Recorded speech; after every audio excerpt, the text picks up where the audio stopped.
Welcome, everyone, to a brand new episode of the Action Movie Guys podcast, episode 484. We're up to Speed Racer from 2008. I'm your host, Atlas Figueroa. My co-host is Nate from Netflix Reviews. All right, Nate, did you see this film in the theater? I did. I took my brother to see this way back in 2008. Me and my brother went to see it at the theater the summer of 2008. One of the most memorable ones, in my opinion. And yeah, I did. I saw it at the theater and I liked it. Then we'll see if it holds up. I don't know, but I did enjoy it when I saw it at the movies. Yeah, I never seen this movie. I seen the cartoon when I was a kid, but I never seen the movie. I didn't even know the Wachowski brothers did this movie. So this is a first time watch for me, even owning it, to be really honest with you, in my collection. So very interesting watch. Can't wait to talk about it. Very interesting, but yeah, I can't wait to get into that. Okay, so let's get the first things first. Let's get right into let's look at the box office for Speed Racer. I remember when people were talking about this movie, I remember it was a flop. And they put a lot of money into this movie. It was a $120 million budget, and worldwide it only made $93 million. This thing flopped. Not bad. I'm not going to say super bad because they were close to it, but it's pretty bad. What do you think? Yeah, and so this is, of course, the series or the season one that we're working on right now is films based on TV series or that were adapted. Now, this was originally like a Japanese manga turned cartoon. This is a cartoon that played in 1967. That's when it came out. So we're talking about even in 2008, you're talking about a 41-year-old show. I know a lot of people never seen the show in the US. I know there are obviously people have. You said you had. I think I saw maybe 1 or 2 episodes on Cartoon Network when I was a kid. Yeah. But in general, I don't think there was the familiarity with this property in the US. And it was older and it looked crazy. And I think I did have the Wachowskis attached. But this, you got to remember too, this was after Matrix Revolutions. That was their last movie they did before this. So, and that wasn't the most well-received movie either. So I wonder if all those factors kind of factored into it not really making its money back. I mean, it could have. Again, it's a property that I know for a fact not many people know, only unless you're like an adult in your 50s or so. Maybe if you're 50 or above, maybe. Because I cannot see, like myself, I'm 42. And this cartoon wasn't like on regular rotations in the 80s. It was like here and there, but most of the stuff from the 80s were like Thundercats, G.I. Joe, Ghostbusters. I mean, the list goes on. Captain Caveman. I don't know if you ever seen that. I've seen that. Yeah. So, you have that stuff. Maybe syndication on Speed Racer. But, I mean, right now, I don't think nobody knows what the hell Speed Racer is. But can this movie, is it overrated or underrated? Or does it deserve to still be in the dust cloud of history? Of history. We're going to answer that question because, again, from a first-time person that saw it for the first time, the movie, and then Nate saw it when he first came out, I want to see his thoughts on it to see if it still holds up or does it deserve to be not put in his collection or sent to the bookstore. Or does it go over here in the pile? Does it go in the pile? The dreaded pile to the bookstore. The dreaded pile. The dreaded pile of crap. All right. So with that said, Nate, what did the audience and critics say about this film?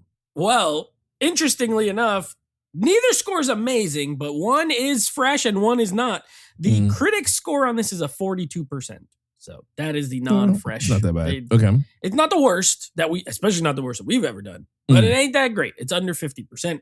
The audience score just hits the limit of the popcorn meter being fresh at 60%. Right on it. So more than half of audiences that reviewed it, at least, liked it. Again, I know we talked off air. I don't know a lot of people personally who like this movie or have seen it. Yeah. So I don't know the 60%, but yeah, I mean, listen, I'm not that surprised with the critic score, to be honest with you. Even after rewatching it, I could see, but I don't know. I mean, I'm interested to talk about, give our opinions on it, but yeah, that's what the audiences and critics thought. All right, well, let's get into it. Let's start off with the lead characters here. I mean, the big stars in this movie will be John Goodman, Susan Sarandon. They play the parents. You got Christina Ricci. In this, you got Emile Hirsch as the lead as Speed Racer, and this is, of course, when he was still kind of up and coming, that 2000s era where he was getting a lot of roles. You got Matthew Fox, who was in Lost at the time, and that was a big show on TV as Racer X. And then you also have a bunch of Wachowski people. Like the main villain in this is the guy from V for Vendetta. He was in V for Vendetta. You got, I think that was the Asian guy is the guy from Ninja Assassin, which was produced by the Wachowskis. So was V for Vendetta. So like you get some of those people. But yeah, Speed Racer's our lead character, and that's actually his name. Their last name is Racer, and his name is Speed. So Speed Racer, it's not a nickname. It's just his name. I gave him a 3. I think he's a good character. A little bland, and I like Emil Hirsch. I think he's a good actor in the right role. This, I don't know if he was the right pick. I actually like him in the beginning. If you remember, there's an early scene. There's a couple early scenes that I really like him. And that's where he's in the race, and he's racing like the ghost of his brother. And he like, you see the one tear come down, and I thought that was a really good scene. And I actually like the kind of little flirty scene with him and Christina Ricci in the car, where she's like, what do you think? Like maybe I need to do whatever. He's like, what if I win the race? And then the stupid little brothers in the trunk. Like, I like their chemistry. Other than that, he's pretty much like a drink your milk, do good in school, Boy Scout type character. Nothing wrong with it, but not the most interesting either. So yeah, I gave him a 3. I think he's fine as a lead. Just not very super interesting in my opinion. Yeah, when it comes to Speed, I think you said it right. I think bland is the word, because honestly, they give you as much as they could, but it's a very, I can't say typical storyline, but it's just one of those like, my brother's a racer, he dies, I take the mantle, I don't want to be his score, and you don't want to you don't want to tarnish his memory and all this crap. And I get it. I totally understand. I agree. The lead character is not. I don't believe I would have picked him as Speed Racer, but then again, 2008, who the hell would you put as Speed Racer? So I totally get it. I'm not too crazy. Christina Ricci was pretty good. Again, you're right. Their chemistry was pretty good when when it had nothing to do with the race, and it was just their love story. You want to say they were boyfriend and girlfriend, I guess, at the time. The brothers were annoying with the chimp. Yeah. I mean, I know they put it there because in the cartoon, I think they're in the cartoon, but it kind of annoying in the movie. John Goodman to me looked like Mario in one part. Oh, with the mustache? Yeah, with the mustache, and then he had the red and the overalls. I was, bro, he looked like Mario when he's fixing the engine or putting a new car together. John Goodman was good. Susan Sarandon, she was really good as the mom. I don't think, like, the parents wasn't bad. Like, again, I think the cast itself did a great job with the script. I mean, what they had in front of them, it was a very campy, corny lead characters. I mean, I don't think they were trying to go serious with this movie. So your cast is going to be campy and corny, and that's what you got from it. Now, again, the lead character, did he drive the movie? Yeah, I think he did pretty cool. I think the highlight of the movie, I think you said it was the beginning when he's racing his brother, well, the brother's ghost on the track. I think that's where you got the most emotion of Speed. So to me, I think that worked. I agree. I give him a 3 too. I don't think he was that bad, and I don't think it was the worst ever. I think I seen better as lead characters. But yeah, a 3 is pretty good. Okay, this is where it gets interesting for a villain here. Because you got Racer X, right? Yeah. I don't think he's the villain. Not at all. But everyone thinks he's the villain. But then you have the mongrel, the head guy of this billion-dollar company that wants, use it's so many. Roger Allam is the actor. He plays Arnold Royalton, EP Arnold Royalton, CEO and corrupt owner of Royalton Industries. That's literally how he's listed. Corrupt owner and CEO of Royalton Industries. You have, of course, Hiroki Sanada, Scorpion for Mortal Kombat. He's the CEO of Musha Motors, and like you have all these people. Okay, so as far as the villain goes, I agree with you. This is not a traditional. I would still call it an action movie, but it's not the traditional good guy fighting bad guy type scenario. This is all about corrupt, rich, racing people who want to sort of buy these racers, own them, milk them dry, and get rid of them. It's the typical sports villain, if you will, right? That's what we get here. Now, I gave it a 2. And I did not give it a 1 because I actually think the performance of the main villain is great. I love that guy. I liked him as that news guy in V for Vendetta. I like him in here. He's such a douchebag. Like, you literally want to punch this guy all the time. And I think that makes for a good villain. If you constantly want to punch the guy, he's doing his job. Other than you have the other one, I don't remember his name. He's like a other owner, the one with the Asian guy, and he's gonna feed his arm to the piranhas in the thing that. Yeah. But they're all the same. It's pretty much that's what it is. These owners of these racing teams. Now, Racer X, he's like mysterious. That's what he's portrayed as this mysterious guy who's also like a competitor to Speed Racer. In that regard, he's not the villain, but the adversary for when they're actually racing. You know what I mean? But of course, there's a reveal of who he really is, which you kind of could tell, but that's okay. Again, this is an old cartoon. I don't think it's a big surprise or anything, but he's ultimately a hero because he's also fighting against these corrupt people. He has one of the cool action scenes as well in the car with the truck, which we'll get to when we get to action. But anyway, I gave him a 2.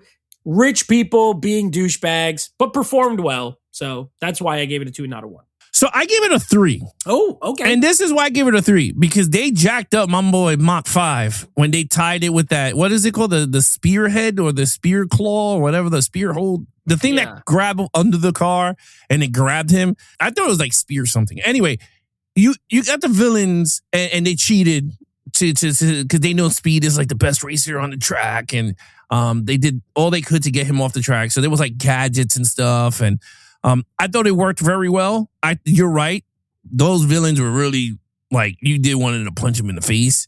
That billionaire guy was mad funny. He was like, you could keep the suit if you don't want to race for us. And then he put the suit, gave it to him. He goes, listen to me, boy. This is what's going to happen. He's like, go home and think about it. He's all nice. And then when he comes back, he's like, you're never going to race. You're never going to race. He's all of a sudden like the worst. Yeah, he was like, listen to me, race. These races are fixed. I make things happen. It's like, he goes, you will lose. And I mean, he got into his head and you get to see stuff unfold. So to me, I thought that worked very well. And that's why I gave it a 3. While he was not in the race, but he was behind the scenes trying to like make the race be impossible for Speed Racer to win. And I thought that was pretty cool. And again, I like the gadget that like tackled the car, like linked the cars together and kind of like made it impossible for him to win and stuff. But I thought it worked. I gave it a 3. I'm honestly, now when it comes to Racer X being his brother and all this BS, I kind of liked it. I don't know why. I don't remember the cartoon as much. So to me, I don't even know if that's even true to it, but I think it is. When I looked up the history of Speed Racer X, I think is his brother, but I was like, okay, whatever. I kind of liked it because it felt pretty cool that, I guess a storyline wise, but I'll just say I kind of like Racer X as a character. I think he's my favorite out of everybody. He's quiet. He looks cool too. He looks mad cool with the X in the top, and he looked like Bullseye. So I mean, to me, I was like, okay, he looks kind of dope with the sunglasses, and he's just quiet. So to me, it worked. Anyway, all right, 3 for me, 2 for you. Let's get to the bulk of what this podcast is about. Did the Wachowski brothers hit it out the park with the action sequences in Speed Racer? What you got? Okay, now listen.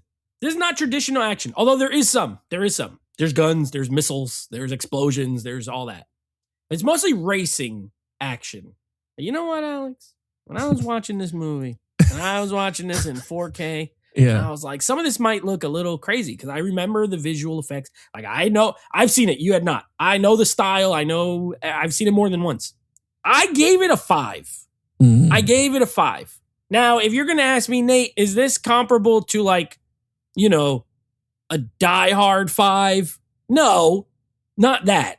But for what they were going for in this movie, I think they knocked it out the park. The races are awesome. It's CGI. Okay, cool, whatever. It's real people sitting in these. What they did basically was they had green screens and all stuff, and they suspended the cars. They would put the actor in it, and then they could do, whatever they want to do. I think they look great. Yeah, it's 2008 effects, so some look better than others. However, I appreciate a visual style, and this movie has a very distinct visual style. The races are exciting.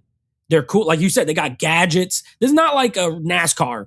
These are like more like F-Zero, the video game F-Zero mixed with like freaking Twisted Metal. Like they got like weapons and, I like how when they crash, the little bubbles come up and they fall into the little balls so that they don't die. pretty much. But then you have the Racer X scene, like I said, on the mountain where there's like that truck and they're shooting guns and it has this crazy, like, it zooms out. It's like all red. And then you see the car shoot. I'm like, it looks awesome. I don't even care. This looks amazing. The explosions look super computer, whatever. I don't really care. I gave it a 5. There's a lot of, it's honestly a good mix of like talking parts and then action. Yeah. And I love the way it looks. Mach 5 looks awesome. And they actually had a working Mach 5 that looked amazing. So yeah, I think I'm going to give it a 5 for what they were going for. I think they nailed it. And there's plenty of it. And it's an exciting movie, honestly, especially like the third act, like the finale, those races. And I like how all the race courses are different. You know, you get a good mix. So yeah, I'm going to give it a 5. All right. So I had a problem with this. And I guess my only thing, visually, fantastic. It's stunning. My only problem, how fast it is. Like, yeah. I mean, it's fast. Like, if you have problems with motion on the screen, this movie might not be for you. And I'm not saying it in a good way or bad. I'm just giving you guys like a warning. Yeah. Like, I didn't get this warning. Nate didn't give me the warning of this is what's happening. He just let me go through the fire and let me catch epilepsy. Yes. But no, honestly, all jokes aside, this movie is very fast motion. So for those of you that are like motion sickness, this movie might not be for you. Colors are very amplified, very saturated colors, which is very beautiful looking. For myself, I liked it. I just dialed it back a bit. I had to sit way more back than I normally do because I was like, bro, I was just way too close to the screen. I was like, oh, this is too fast. Overstimulating. But yes, it's very, like my kids, Aiden saw it with me, but once the race started, he started to like lose it. And he has autism, so for him, he started to like, and he didn't catch epilepsy or nothing. Yeah, pretty much. He was just like, I can't deal with this. Like, he was just like, nah. But this is what I would say. The action sequences were dope. I don't know. I never seen it, but I see it for the first time. I liked it a lot. Very comic book, very anime, magma, whatever it's called, style. My favorite part, I agree with you, is when it turned comic book. I don't know how they did it, but that shit was dope. When it just became like it looked like the Dark Knight Returns by Frank Miller, like that red and black, and I like it. I don't know. I always give credit for creativity. I get it why it bombed. I get it why because I looked at some of these damn reviews and a lot of people didn't like the way it looked. They wanted like a real race on tracks, and I'm just like, what? But I don't get what you were going for. I think you said it the best. They took a leap of faith. It didn't work out. But for me, I think they nailed it for the action. I like when the cars are hitting each other. It looked very video game. I mean, it does look kind of, I was just like, well, it is what it is. But I liked it. The gadgets were fun. I love when they were putting the gadgets in the car because you get to see the blueprints on screen. Like you got to see, he was like, you hit the 5 button, it's your tire tracks. And then you hit button 4, it's like your missiles. And it's funny because during the movie, my wife was like, what the hell are you doing? I'm like, hit button 5 when he starts slitting through the thing. Like I'm over here remembering what his buttons do. And I'm like screaming at the screen to hit it. So I thought to me that worked. Mach 5 I thought Mach 6 looked the best. Yeah. The last car that they put together, I thought that looked the best. But yeah, Mach 5 looked great. I like Race's X car. I don't know why. His car is freaking the bomb. Yep. I love him and his brother together doing their thing when they did that. What is it? The 3-person race when they were together teaming up. Mm-hmm. And he would say, we were flowing together like we did this before. He was like, nah, I don't know what you're talking about. That shit was the best. Like, shut up. I don't even know. Yeah, he's like, yeah, pretty much. He was just like, I don't know what you're talking about. I don't even know you, but we have good chemistry. So I thought that worked very well. And my favorite part, I guess it falls under action, was when he was racing with his brother. That sequence, I don't know how they did it. I mean, I bet they did the car doing it first and then they blended it. But I loved it. I loved it when they both were sliding together and it was his shadow and he's together and then he's looking at his brother and then he slows down and he let his brother win. And like, it's a great scene. It's a very emotional and great scene at the same time because I was just like, this is really dope. Because he literally was beating his brother by like tons of seconds and minutes. And he was just like, no. So I thought that was cool. To be honest with you, yeah, I gave it a 5 too. I think it's stunning in terms of that department. But this is where it gets a little tricky. Now let's get to the storyline. Okay. What you got? Yeah, this was a tough one for me. I think there are things in the story and the way it's told that I like a lot. And then there's other things that I don't. So I love the beginning of the movie. I love the storytelling technique that they use where you literally open with him. He's like getting ready for a race. He's sitting in the locker room. It goes all the way back to when he's a kid, right? With the flashback where he meets the girl. What's her name? Roxy or whatever her Trixie. name is. Trixie, that's what it is. Trixie meets Trixie in school. He's doing the test, and the mom has to come to school. And it shows the brother and it shows their relationship. And it cuts back to him. He's looking at the photos. Then it goes back to the flashback and this and then the race. It's all mixed in. And I loved it. I'm like, I love the way this is told. When it goes to a more straightforward narrative, it's less interesting to me.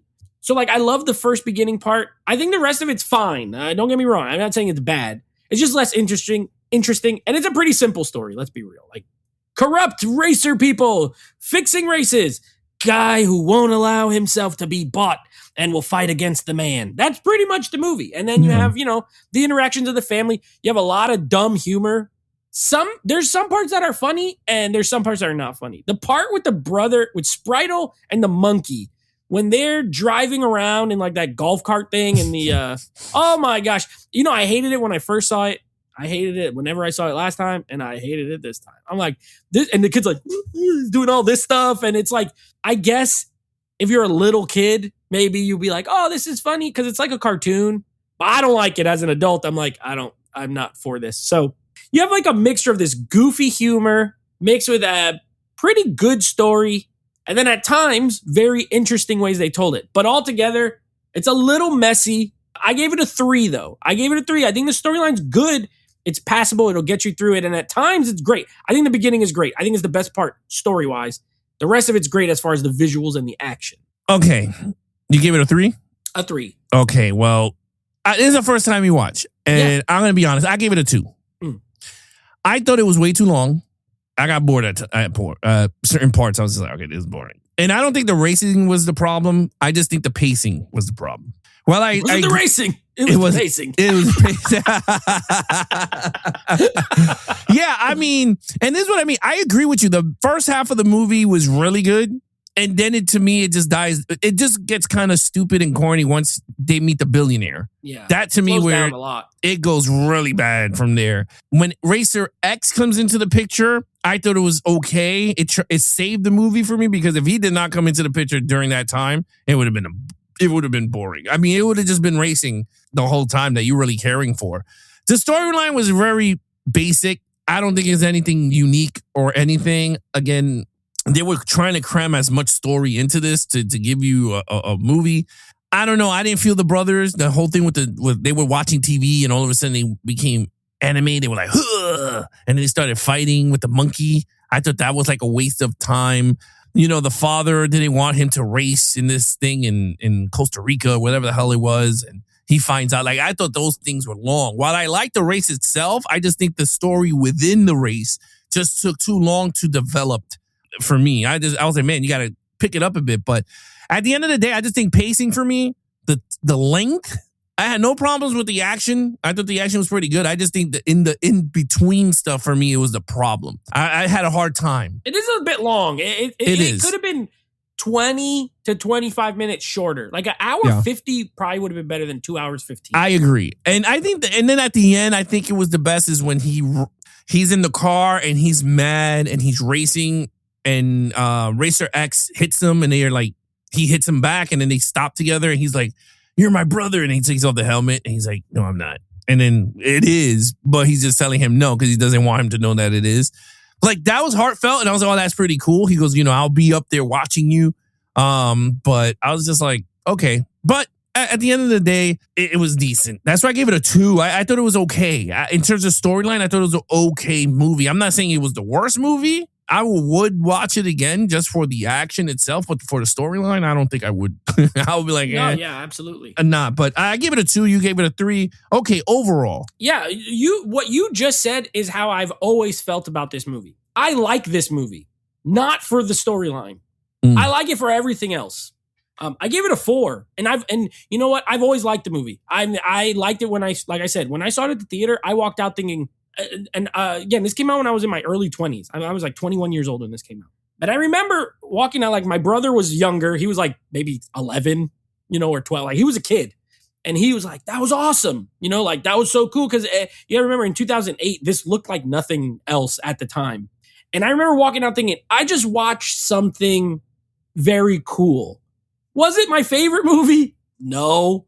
Did I think it was like a masterpiece? No. But I felt I watched something unique and cool. And when I watch it now, the crazy thing is, it still looks very unique. You said it was ahead of its time. I think visually, even still, it kind of is. Do all the effects hold up? No. But you know what? I don't fault a movie that was made 20 years ago for looking like it was made 20 years ago. That's not fair. It's not fair to like say, we got better CGI now. Of course we do. Like who cares? At the time, this was like peak visual effects. And I still think it looks great. I like the cast in this a lot. You're right. It has a bunch of known actors. I think they do a good job. It is fun. Yeah, there are slow times with the story. I think that's what always drags it back. There are a lot of moments where it's like, all right, let's speed this up a little bit. But as a visual experience, and the music, I love the music. And they use the music from the actual TV show. I think it is a very cool movie. And so I gave it a 4. I like it. When it got announced for the 4K, I never owned the Blu-ray. I did have it digital, but I knew, I was like, this got to get a 4K one day. Like it has to. So I was excited to buy it. I like it a lot. I think it is definitely a reference movie. It's like, you want to see some cool stuff. You put it on, you go to the races, and then you can turn it off, honestly. Like, even if you just watch it in little bits, it's a fun movie that I quite enjoy. So I give it a 4 out of 5. Yeah, I give it a 3. Yeah. I thought it was a good movie. Like, I mean, you said it the best. I mean, the movie itself, you're there for the races. Very unique. Like, again, very unique. I like the CGI in the movie. I thought, and it's funny because there's tons of old movies that CGI does not hold up still, even when it's converted to 4K. I think this one, they did a fantastic job. It holds up very well. I didn't see no problems with the CGI. I thought it looked great. One thing we didn't even tackle it, me or you, that I gave it a lot of kudos and I freaking loved, and I said, this is awesome, was the transitions. Those unique transitions between the people moving to the side and it goes to the next scene, or the people running to this side is the next scene, or they're driving, it switches, or his face is there and you see the sides moving, and their transition effects is very unique, very comic booky. I liked it. I gave it kudos, but to me, in terms of a whole package, I thought it's a good movie. To me personally, I don't think it's great or perfect. I just think for a 4 or a 5. I think if the story was dialed in a bit, I think I would have gave it a 4. For me, what hinders it is that for myself is I think the story is very bland, very slow. The movie's way too long than it should be, but the action makes up for everything, and the uniqueness of the entire picture. I think that's where I give it a lot of points, and I gave it a 3 instead of a 2 for myself. I think that's where, to me, it shines the best, is the CGI. You know what this movie reminds me of? And you won't agree necessarily with one of them, but you might agree with the other one. This movie reminds me a lot of 2 other movies that we have reviewed here. And that would be Scott Pilgrim, which I know I like way more than you, and Sucker Punch, which we both liked. And the reason I like those movies is they are very unique visions that these directors had when they made it. Sucker Punch has a lot of issues with the story, a lot. And there's a lot of people who hate that movie, and I totally get it. But as a audio visual experience, I love that movie. Scott Pilgrim, I think most people do like it, but it is like a mile a minute joke, blah, blah, but it's super unique. There is no movie like that. And I feel like this is in the category of like, there really is no movie, even to this day, that looks or feels like this movie. And I think those kind of always stand out to me, because in a world where we get recycled plots and very similar things, I do always like when I get to revisit or visit a movie that's like, this is totally different. Even I'm a little more forgiving on certain elements where it's like, this is just so cool that Sucker Punch is another, like, again, it is kind of dumb if you really think about it story-wise, but damn if it doesn't look amazing and sound amazing and have great action. Yeah, I mean, look, I'll say this, and I'll say it quick. My top comic adaptation that's from comic graphic novel to screen would be Scott Pilgrim. It looks exactly like a Magma comic book. Sucker Punch looks like a graphic to novel. Justice League, Zack Snyder Watchmen cut. is like one of the best ones. Watchmen. 300. Really, 300. Snyder, he adapts those things. They look just like the comics. Yeah, that's what I'm saying. Like Snyder, anything just Zack Snyder looks fantastic. Sin City, the Robert Rodriguez Sin City is another unique piece. And then Speed Racer, if you throw it up there, I think if you have any of those in your collection, you're fine. I mean, they're very unique. Sure, the storylines are good. Some of those movies, the storylines are god awful, but you can sit there and watch. Watchmen is like 4 hours long if you watch the director's cut with the cartoon in the middle. I know some people will say... Sin City's another one I would throw in with this. Like, very unique. Some of the little short stories are not as good as the others. Yeah. But while you're watching, you're like, what am I looking at? This looks amazing. Same thing with, I know some people will say Kill Bill because it has that feel of a comic book. Yeah, you could throw that in there too. So there's a lot of cinema out there. But I think this one, honestly, I think this one beats those. Personally, I think the way it looks and the transitions makes it feel like, while Scott Pilgrim to me is the closest you'll get to like a fighting magma cartoon. Like watching a comic book. Yeah, that one is like, coming to life. And then I think I always say Watchmen and Justice League Zack Snyder are the graphic novels come to life. Like, I mean, straight up with the chapters in between, and you're like, holy shit. Then you got this one. This one to me, like, I'm like, holy crap. Like, it is really It looks like stunning. this source material. Like, it looks like a cartoon. Yeah. You know, they built a cartoon off of a manga comic. And this looks like a cartoon in life, like in real life. Very colorful. I think it's the most colorful out of all of them. If you, I mean, the Zack Snyder stuff is always dark, but it's very colorful, but beautiful. Like, it's weird to say. It's a very, and then Scott Pilgrim, I'll say, is second in terms of color. Sin City is black and white, so you're not going to get colors in there. But, yeah, I don't know what to say. This is a very good-looking movie, but the storyline is blah at the end of the day. Fair. All right, with that said, Nate, what's your total points? I have a 17 out of a 25. I have a 16 out of a 25. Just 1 point down. Other than that, like we said, the storyline is kind of iffy, but at the end of the day, the visual effects and the action is what puts this movie together, and that's what it should be, coming from the Wachowskis, Matrix, from the minds of the Matrix people. So yeah, we still got to do a couple more of their movies. We have not done, well, Cloud Atlas is not an action movie, so we're not doing that. We have not done Jupiter Ascending, which is a weird movie, but it is visually impressive. So I think I have it on one of the lists, but I think that's the last Wachowskis will probably do, because we did the Matrix movie. Oh, and the Matrix 4, which we haven't done yet, but it's on the list. So we have those two to do, but they're unique. I'll give them that. No matter what you say about them, they're very unique.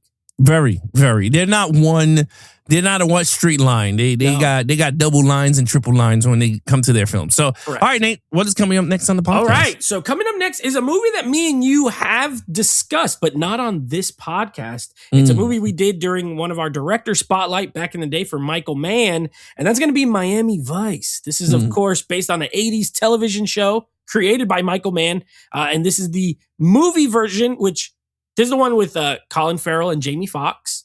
They are making a new one with Michael B. Jordan and Austin Butler that a lot of people are excited for. I like Miami Vice, so I think I'm interested. But this is going to be fun to break down in this format because we have not done it yet here. So that's going to be our next. All right, guys, there you guys have it. You guys are enjoying the podcast. Please leave some comments and rate the podcast on your favorite podcast platforms. And again, we got the video versions of the podcast over on youtube.com/Geeks and Flicks. Other than that, I'm your host, Alex Figueroa. Our co-host is Nate from Nate Flicks Reviews. Be awesome to each other and geek out.